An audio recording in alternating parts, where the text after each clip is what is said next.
Hello everybody, this is Caitlin and you are watching Zombie Eats Books. So my voice, it's a little deep today, it's a little deep and growly.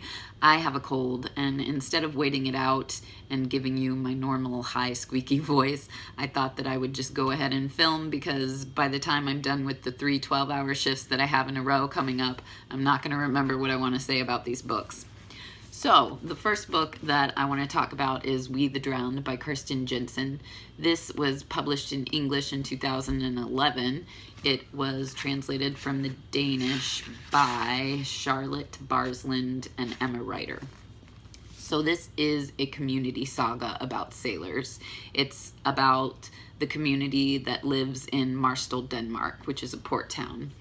And it spans from the 1850s to about the 1940s, and it's beautiful. It's absolutely beautiful. What's interesting about the narrative is that it's told from this we perspective, as the title suggests, We the Drowned. It's actually written like that. And so the narrative is this collective voice that never really lands on anybody. Sometimes there's a third-person narrative from the viewpoint of a family in particular that they focus on, but apart from that, it is mostly told from the we perspective. So that really ended up emphasizing the sense of community in the novel, and the sense of family, and the sense of this circular sort of narrative where you see different generations make different mistakes or the same mistakes, and the recycling of tradition and the recycling of ideas and values, I guess.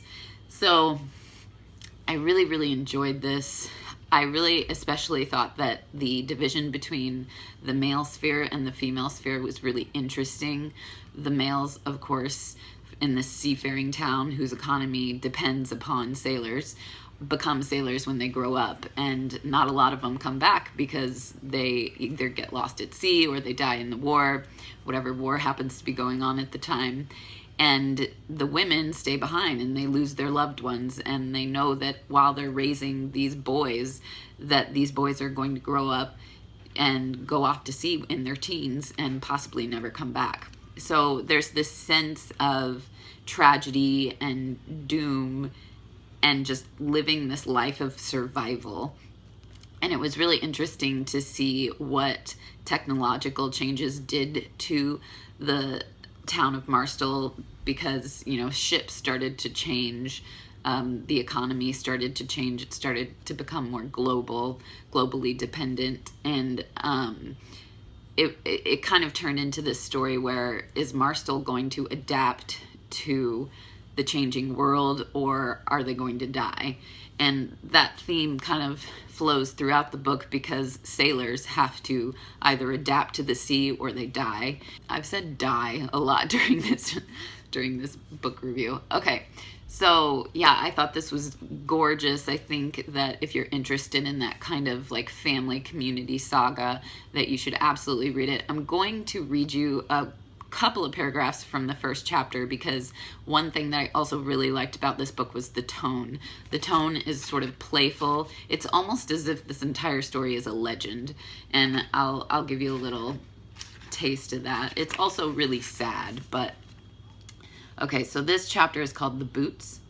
Many years ago, there lived a man called Lords Madsen, who went up to heaven and came down again, thanks to his boots. He didn't soar as high as the tip of the mast on a full-rigged ship. In fact, he got no farther than the main. Once up there, he stood outside the pearly gates and saw St. Peter, though the guardian of the gateway to the hereafter merely flashed his bare ass at him. Lords Madsen should have been dead, but death didn't want him, and he came back down a changed man. So that's kind of the tone of the novel, and it really sucks you in, and it does a lot of foreshadowing at the beginning of chapters, and then maybe 3 chapters from that you'll understand what the foreshadowing was about. It's just a really well-told tale, I guess. So yeah, I'm gonna stop talking about this because otherwise it'll be a really long video, and get to my next book. So the next book I read was Beloved by Toni Morrison. I read Sula by Toni Morrison and I really enjoyed it, but Beloved, I think, is a better book than Sula. Beloved is about a woman who escapes slavery and ends up getting set up in a house with her mother-in-law and her kids. And it's about her like escape from slavery. Did she really escape, or is she still mentally there? And the answer is yes, she's still mentally there. So it's about escaping the physical but not being able to escape the emotional impact of slavery. And it was so dark and well told and so eerie. And Toni Morrison has this way of writing where she comes at you sideways and you don't necessarily understand the significance of some of the sentences in the text. And then later on, you're like, oh, that's what she was talking about, because she starts to fill in all the gaps as you get further and further in the book, of all of these little pieces, these clues that she gave you earlier. And it's just so beautifully done. It is a sad story. I'm not going to recommend this to somebody who wants a light read, but I think you're probably going to expect that with Toni Morrison anyways. So yeah, I loved this. If I had to pick a book this week that I loved the most, that was my favorite, I would be picking this one. And I think I'm going to read The Bluest Eye next, and I would not be surprised if Beloved ended up remaining my favorite book by Toni Morrison. Really, really good. So next I read The Sorcerer of the Wild Deeps by Kai Ashante Wilson. So this I loved. This was a story about a man who is a descendant of a god, and it's sort of set in this historical fantasy setting. And this man joins this group of warriors, like a war band or something. I don't know what to call it, but they have a name for it in the book and I can't remember it. And he ends up falling in love with this captain. His captain is also a descendant of a god, but a different god. And it ends up being a story about love, about giving your loved one what they need, regardless of what you need or want. Loving someone to that extent, basically. I can't really tell you much more about the story without spoiling things. I think that this is one of those stories, like Beloved, actually, that you want to go into not knowing a whole lot. And actually, having said that, one of the criticisms of this book is that it doesn't give you enough information for you to truly understand what's going on. I don't have any problem with that criticism, actually. I think that's true. But I'm the type of reader where I don't care. As long as you give me a compelling story and as long as the prose is beautiful, I can work with that and I can still really enjoy a book. So both of those things were present in this book. I also liked the way that the author used sort of contemporary language and slang in this historical fantasy setting. I think some people, that brought them out of the book and kind of jarred them, but for me, I think it worked. I don't think it was incongruous or anything. I liked it. I thought it was fun. Yeah, so this ended up being a beautiful book. By the way, this was published in 2015, and Beloved was published in, or at least that edition was published in 2004. I think I've been meaning to say publishing dates and give more background on books as I'm doing wrap-ups, but I keep forgetting. So next I read a nonfiction book, which is very unusual for me. I read The Wasting of Borneo, Dispatches from a Vanishing World by Alex Shumatoff. So I won this from Library Thing. I entered a giveaway and won it. I was like, yay, I won something. So I was excited to read it when I got it, especially since it was short. And I don't really do well with long nonfiction. This was really enlightening, and I'm so glad that I ended up getting it, because there are things going on in the world that I didn't even know about, and this really helped educate me. So the first half of this book is about this journalist's adventures, his career, all of the people that he meets. It's about his connection to plants and animals and indigenous people and just people in general, and how he wants to help support that biodiversity in the world. And the second half is about Borneo, which is the third largest rainforest in the world, and it's also the rainforest that is being most aggressively destroyed. So basically what's happening is these companies in Malaysia and Indonesia are tearing down the forests, destroying them, killing the wildlife that lives there, and expelling the indigenous people that live there, which in effect is really destroying their culture because they're being forced into a more technologically advanced world that they don't necessarily need, right? The main thing that they're doing with the space after they take down all the trees is they're planting palm oil trees.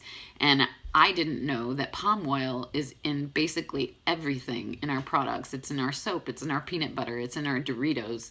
And like, I mean, you can't get away from palm oil almost, it seems like. I started looking at products in my home and I was like horrified that I was supporting this through the things that I was buying. So that was pretty enlightening. So this ended up being a really important read for me, and it got me looking on the internet for things that I could do or other things that I could read to become more informed about these kinds of things that are happening all over the world. Dispatches from a vanishingworld.com, I think, is a website that you can go to learn more about it. And then there's also the Bruner Manser Fund, which you can donate to, in particular to help the indigenous people that live in Borneo that are trying to stop the deforestation. And then there are also some books that you could read, because this is more introductory than anything, I'd say, and it's more about this guy's adventures than it is focused on Borneo. So let me look for what that book is called if you want to read more into it, which I think I might end up doing. So there's a book called Money Logging on the Trail of the Asian Timber Mafia by Lucas Strawman. And I think that I'll end up linking it down below, but I think that he is also the head guy of the Bruno Manser Fund, which was a guy that fought for the people that live in Borneo and ended up disappearing. And then this guy took over. So yeah, this was a really interesting, important read. I could go into the way that it was written and start critiquing that, because I did have some problems with the way that it was written, but I'm not going to do that. I don't think it's important. And if I did go into that kind of stuff, it would all be very minor stuff.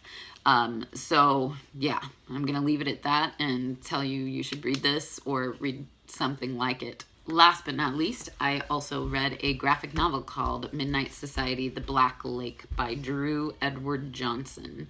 So this book, I have a visitor. This graphic novel, I was kind of on the fence about. I think I'm going to end up reading the second one just to see if I want to continue with it. But it didn't blow me away or anything. It's about this main character on the front here. She is a member of a secret service, a secret society, who investigates paranormal things and makes sure that the public doesn't know about it. So kind of like the opposite of X-Files, I guess, or at least the opposite of what Fox Mulder was trying to do. And she ends up being a pretty interesting character. She has some abilities that you don't find out about until halfway through. I think she's really the main reason that I want to continue with it, just to see what else happens. But there was one thing that I thought was really cool, and I'll show you. This is a good opportunity to show you the art, because they can actually like shrink to this tiny, tiny size. And to meet her boss here, to get her next assignment, she actually went inside of a fish tank. See, this is the outside world where everything's normal sized, and then she shrunk to be able to go inside this fish tank and meet her boss. I thought that was cool. But yeah, I like the art, and we'll see what I think as the story continues. So apparently my daughter bombarding my videos is going to be a theme.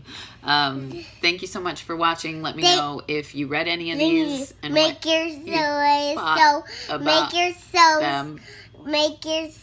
some food if you want. Food and drink. Yeah, make yourself some food and drink if you want. Say bye-bye, Isa. Bye. All right. I was in the video.